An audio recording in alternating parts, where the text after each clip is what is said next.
Welcome to the Business Facilities Podcast, where we're focused on discussing strategies to help business owners, corporate site selectors, and site selection consultants make the best location decisions for companies across a range of industries. I'm your host today, Ann Cosgrove, Business Facilities Editorial Director. My guests today are Carl Reese, Manager of Community and Economic Development with Electricities of North Carolina, and also Scott Hamilton, President and CEO of the Golden Leaf Foundation located in North Carolina. So with the flux of business relocation and expansion in North Carolina, we wanted to talk with Carl and Scott today about the latest for business in the state from their perspectives and the work that they're doing. I'm really happy to have you both here with me today. Hi, Carl. Hi, Scott. Hello. Hello. Good to be here, Ann. Good. Thanks. So we'll jump right in. Carl, I do want to first kind of set the table for our listeners and to ask you to give us an overview of Electricities of North Carolina. What is the structure and the mission of your organization? Can you tell us a little bit about that first? Sure. We're actually a not-for-profit company, not to say that we're not profitable because we're $1 billion company, but our role is to support some 70 cities and towns across North Carolina with their wholesale power and then a number of other ancillary services. Whether that be work in government affairs. We do a tremendous job with safety training for electric linemen across the state of North Carolina.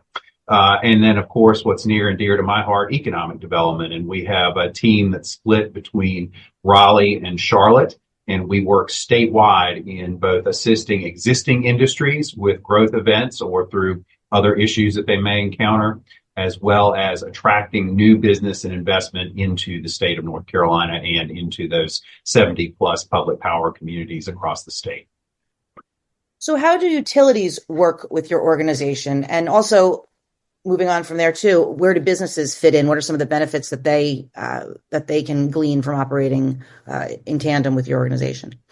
Sure. So there are three different types of electric utilities that operate in the state of North Carolina. There's the investor-owned utilities, Duke Energy being the primary, but Dominion Energy also has a presence in the state of North Carolina. Then we have the co-ops, which are primarily in the more rural parts of North Carolina. And then we have those 70 towns and cities that I mentioned earlier. Our job, of course, is to make sure that they have the electricity that they need to serve their customers, whether that be residential, commercial, or industrial. So that's where we spend our time working with them. We spend a great deal of time, as I mentioned, also making sure that we have customers for them, whether that be growth customers that they already have in town or new customers that we bring in. So again, our role in economic development is working with a whole series of allies, Golden Leaf Foundation being one of those, but also local economic development organizations, regional economic development organizations, and the state of North Carolina as we work with various companies that are interested in locating in North Carolina.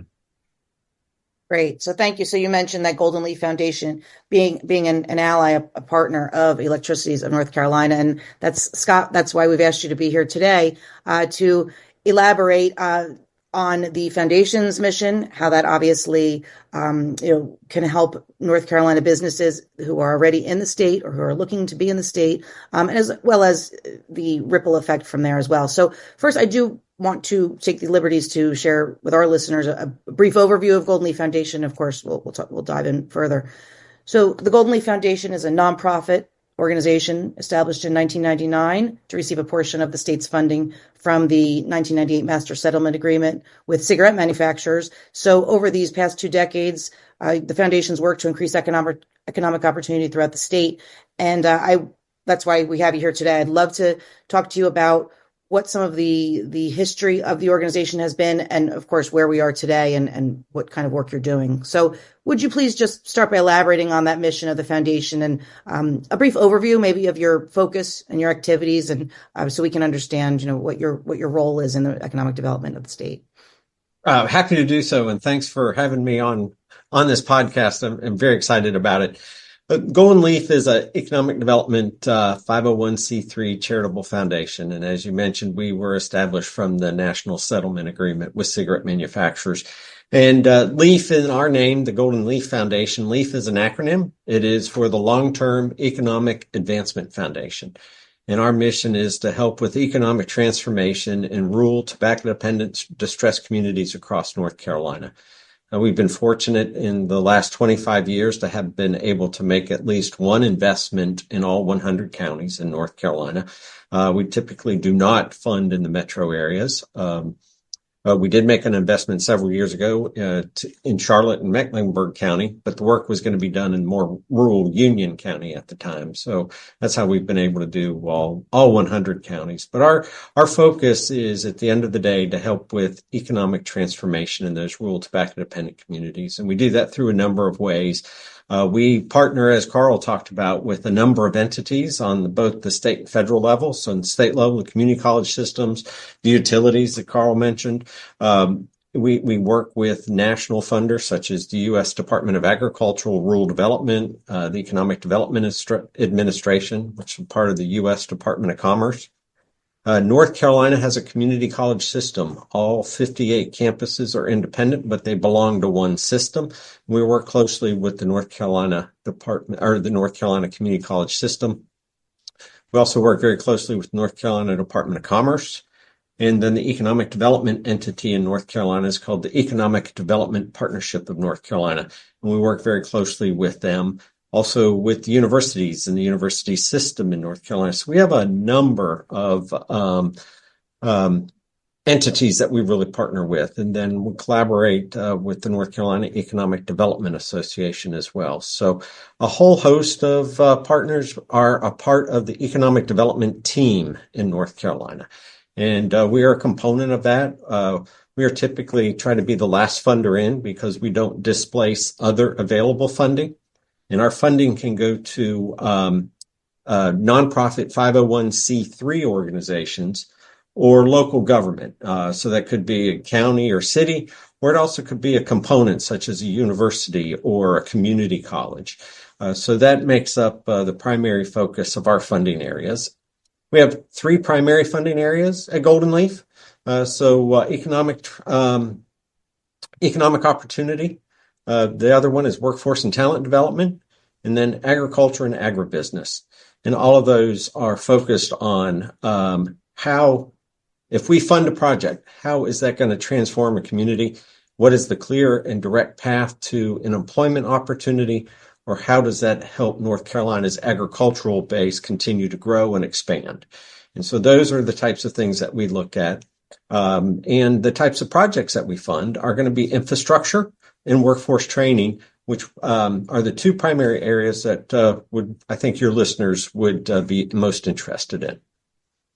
Yes, you're exactly right about that. And my next question to you would be based on what your comment there is. Can you share maybe one or two of the kind of the big stories that Golden Leaf Foundation has had a hand in? And when I say big stories, I should say more big investment projects. I'm talking from an editor's perspective. But if you can talk about whether it's in the early years or, of course, moving forward to the current events, you can just kind of give us a sense of, what types of projects you are involved in. Certainly. And so it does span a number of different opportunities. Early on in the foundation's history in the early 2000s, we were instrumental in providing funding to the North Carolina Biotech Center and the North Carolina Community College System, NC State, North Carolina Central University, to help with the development of a biotech focus. So if you go back to 2000, 2003, 2004, Golden Leaf was instrumental in helping fund an initiative to pull a collaborative together to start to look at that. And then through that, we ended up funding the Bio Network through the community colleges, BTech, which is a biotechnology program at NC State, or Bright, which is another biotech program that we funded at NC Central University in North Carolina. So early on, it was developing the talent pipeline to help with the development of a biotech, biopharmaceutical cluster in North Carolina. So if you fast forward 25 years and you look at all the recent biotech and biopharma announcements that North Carolina's had, a lot of that is stemming from some of the initial seed and foundational funding that Golden Leaf put into that workforce and talent development system, that ecosystem, to help build that out. Okay, so Scott, you've talked about assistance for universities and community colleges that the foundation has provided, and community colleges, not just community colleges, but they certainly are a hotbed of training these days across the board, we understand. So can you talk a little bit about some specific examples of how the foundation has assisted in the life sciences industry, the universities and community colleges across North Carolina recently? I'd be happy to, and we have. Most recently, we helped provide funding to Wilson Community College for a biologics training center that they're building in response to the location of Johnson and Johnson in their community. But the training facility will be for training and workforce and talent development initiatives centered on biopharma. So not just for Johnson and Johnson, but a cluster of biotech, biopharma employers across Eastern North Carolina. And so really providing $13 million for machinery and equipment to go into that new training facility. And a few years ago, we also provided funding to East Carolina University to help build out the Biopharma Crescent in Eastern North Carolina. And Wilson County is one of those member counties in that Biopharma Crescent.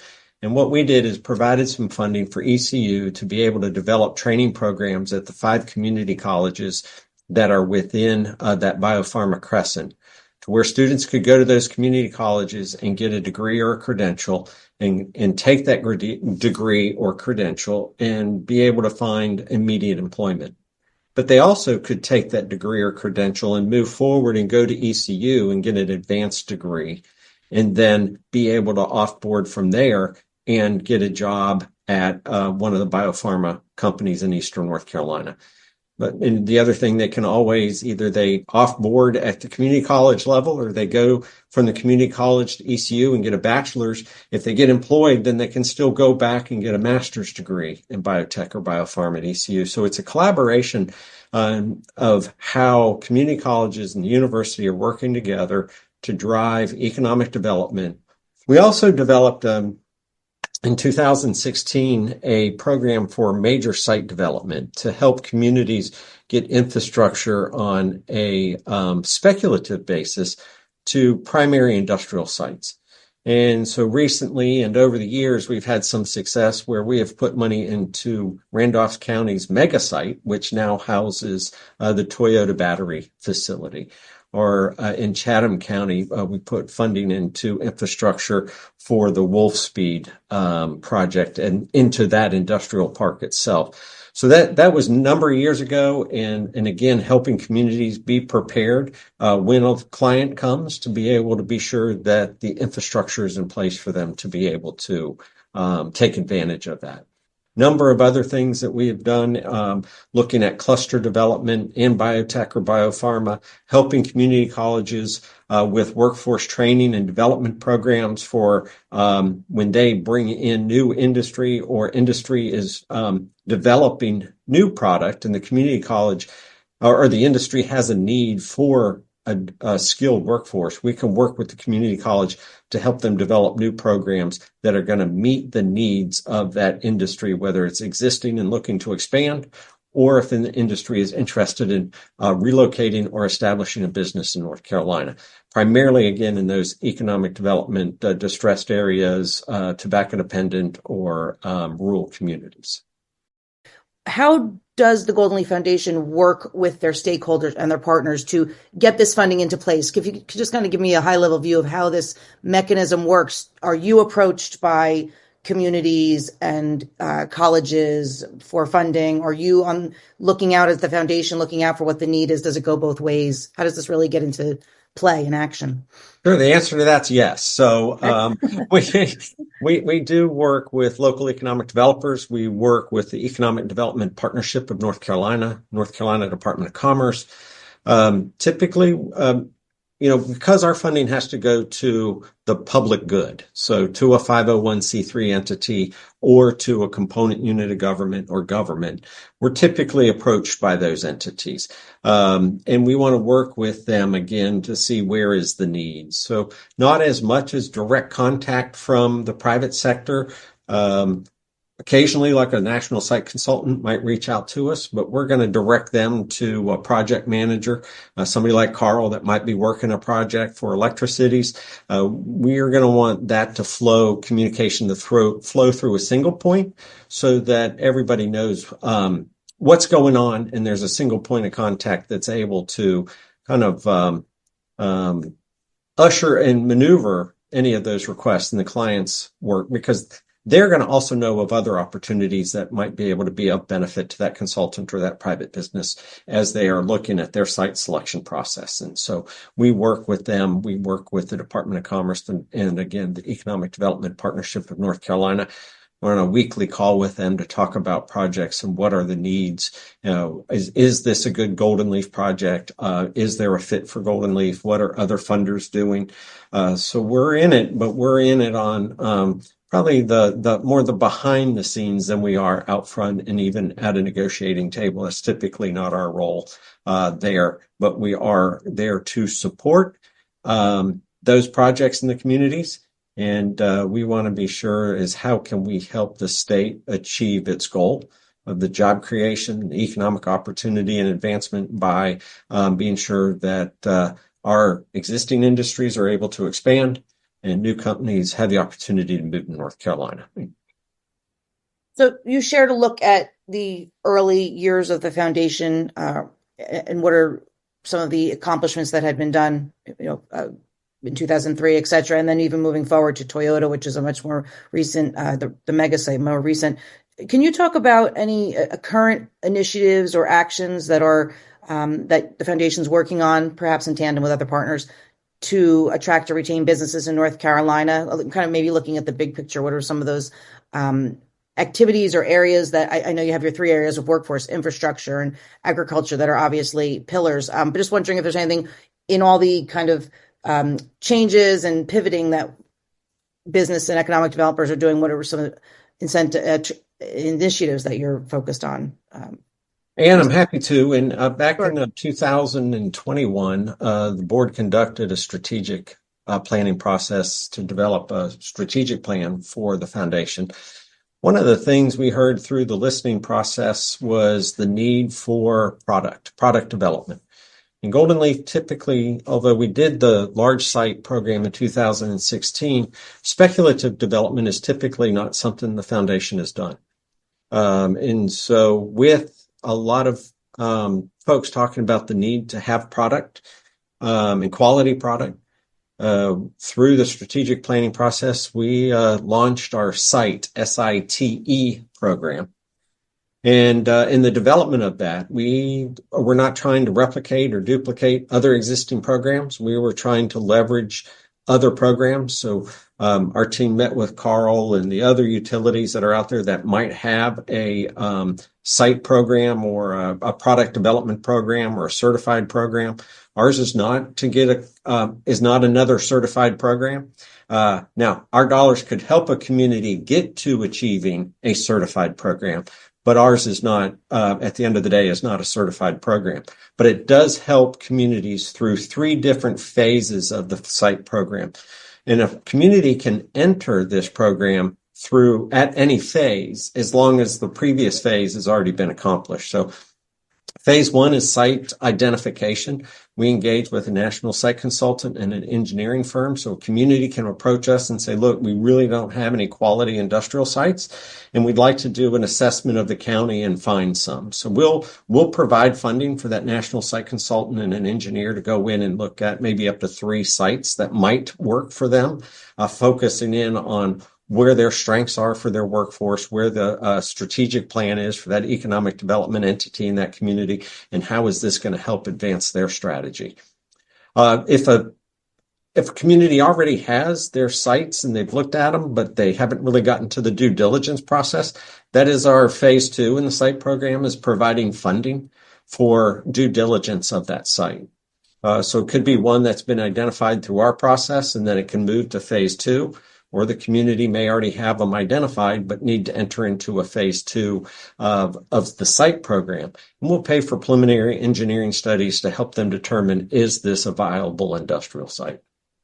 We have provided funding for 61 projects, and that's been about $30.8 million since 2021 to help communities develop product.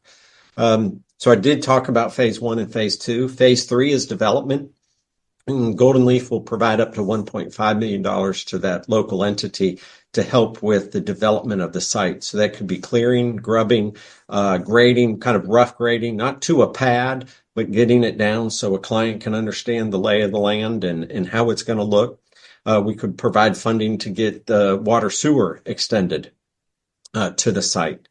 So that's what we're trying to do is be sure that our smaller rural communities can be competitive in this economic development process.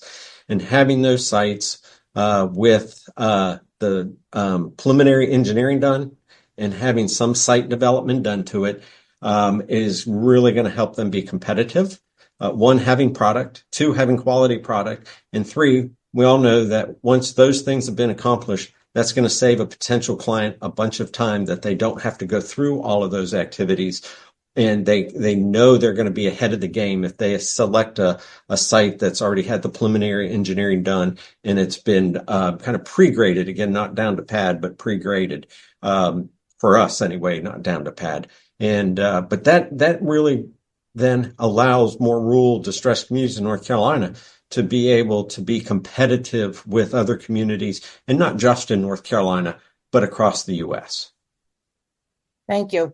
So we've covered a good deal here, but I want to give you a chance in closing to ask you what else you would like corporate site selectors and as well as site selection consultants who work with them to know about North Carolina, but also specifically how the Golden Leaf Foundation is supporting the success of companies, the attraction of companies, and the prosperity across the state. I mean, what else would you like them to know, and how they might find out about your activities and your role?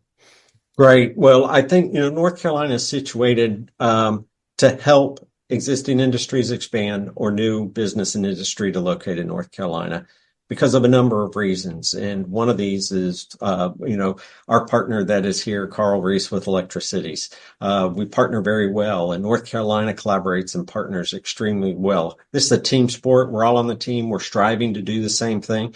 So Carl and his colleagues in the utility arena, we work very closely with, and so do the local economic developers. And we can look at this team from the local level up to the state level, or from the state level down to the local level. We all work together and are supporting each other. So, from the local level, you have the local economic developer, either in the municipality or at the county, and they're working together. And a lot of times they're also working regionally to help support those in and around them, because the labor may come from their county and go to a project in another county, or that project may be there and they're going to have to draw from the labor shed, which is other counties. So then we also have some regional economic development folks that are marketing North Carolina on a more regional level. And then you have the Economic Development Partnership of North Carolina that's marketing the state, and all of us are working together. And then resources there, then you have the North Carolina Department of Commerce, again, statewide, that has other resources and working with some of the incentives that North Carolina provides.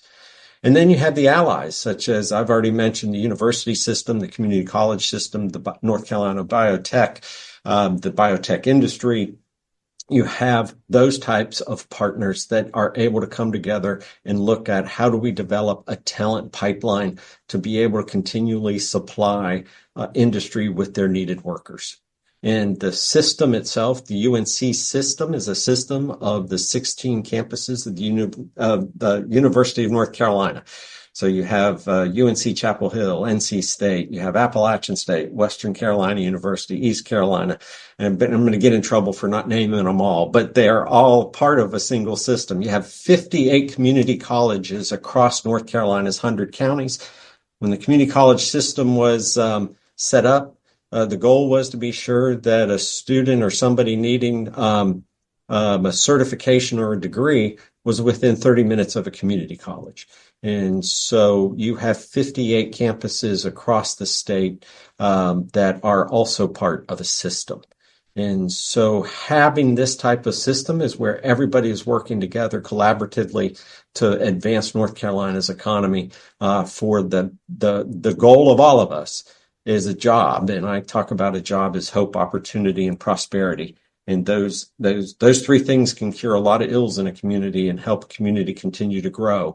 They don't cure everything, but they cure a lot of it. And all of us are working for how do we help the citizens of North Carolina enhance their economic opportunity. You can get more information about Golden Leaf at our website, which is goldenleaf.org. And lots of information there on our programs, eligibility. You can even take a 101 quiz and see are you an eligible applicant? And is your project a good Golden Leaf project, or is it just a great project, just happens not to be a good Golden Leaf project? Well, thank you. Thank you. That's great work you're doing. And obviously, I've made a lot of impact throughout the state and continue to do so. So I appreciate your time, Scott. Thank you. Oh, I'm honored to do it. And thank you very much for this opportunity. Yeah. And I'm imagine we'll talk again. So Oh, I hope so. Sounds good. And I want to thank Carl and Electricities also for the invitation to join here today. Of course. And Carl, thank you for being here today as well and sharing, the role that the Golden Leaf Foundation has in your work as well as North Carolina across the state. So thank you, Carl, as well. My pleasure. And Scott, thank you so much for joining us this afternoon, and look forward to working with you and the team at Golden Leaf across North Carolina in the coming weeks, months, and years. As we do as well. Thank you so much. And listeners, to learn more about Golden Leaf Foundation and its work in North Carolina for economic development, visit goldenleaf.org. To learn more about Electricities of North Carolina and its opportunities, visit their website at electricities.com/econdev. That's electricities.com/ECONDEV. And Carl and I will talk again for the second installment of this 4-part Electricities of North Carolina podcast series, which will be released in June. Thank you.